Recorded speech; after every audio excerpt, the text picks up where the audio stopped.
ढगफुटी सदृश्य परिस्थितीत पडलेल्या संततधार पावसामुळे कंधार तालुक्यातील घोडज येथील शेतकरी पांडुरंग वारे यांच्या शेतातील कापूस, सोयाबीन, ऊस ही पिके आडवी पडली व भुईसपाट पिके वाहून गेली आहेत। 6 जनावरे वाहून गेली, त्यापैकी 4 जनावरे सापडली आहेत।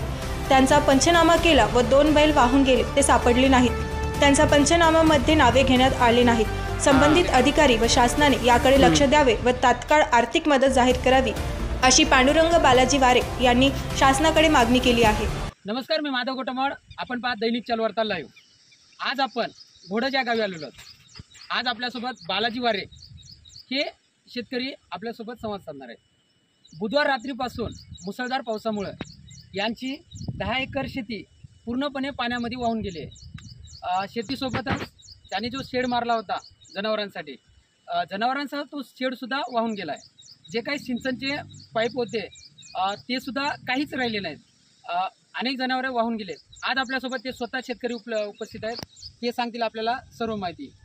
काका, काय काय झालं होतं नेमकं ते सांगा। बुधवारी संध्याकाळी 2च्या सुमारास रात्री ढगफुटी झाली, पाण्यासारखा पाऊस झाला। त्या पावसामध्ये बाबुळगाव ते घोडज ह्या होळाला दोन्ही साईडनं पूर आला।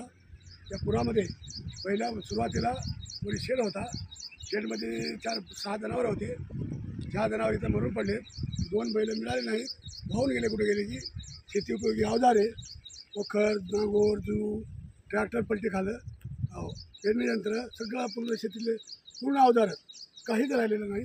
आणि 10 एकरमध्ये 6 एकर ऊस होता आणि 4 एकर कापूस होता।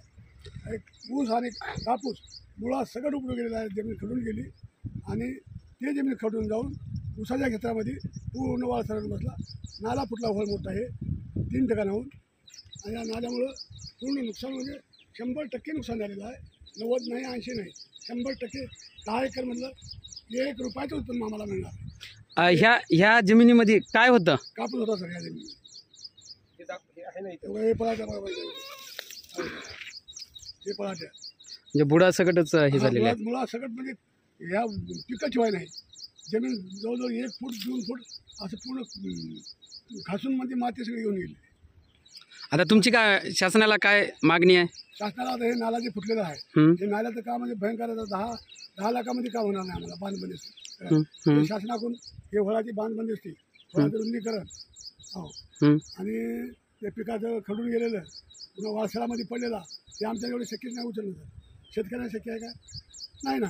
मग आता हे पाळू इथं बंद होता, असा मोठा पूर्ण बंद गेला भाऊ, आणि ते वाहून ऊसात जाऊन ऊस पूर्ण 100% असं त्याच्यावर 2-2 फूट हे बसलेलं वाळसळ, आणि गाळ, माती, दगडं पूर्ण जाऊन साचलेलं आहे। पुन्हा 2-3 तुषार संच गेले आणि 2 ठिबक संच गेले, पाईप, नोजल, पूर्ण साहित्य असलेलं ठिबकचं आणि तुषारचं एक सुद्धा सापडायला तयार नाही।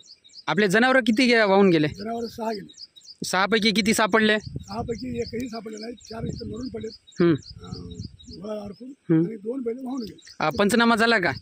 पंचनामा केले येऊन साहेबांना। ते काय म्हणतात की जनावराचं तुम्हाला वाहून गेलेलं संध्याकाळी टाईम असल्यावर आम्हाला व्हिडिओ काढता आला नाही रात्रीचा, त्याच्यामुळे ते म्हणतात आम्हाला व्हिडिओ दाखवा, जनावर दाखवा। व्हिडिओ संध्याकाळी पाण्यामध्ये कसं काढायचं? कारण 10 फूट पाणी वाहून आलं, आणि तिथून आम्ही कसं जाऊन कसं व्हिडिओ करावं? बरोबर। तुम्हाला ते हे द्या, काय ते बिल्ला, हां, काराला मारेला, हां, ते काराला मारेला पहिले बैल गेले, त्या बैलासकट गेला।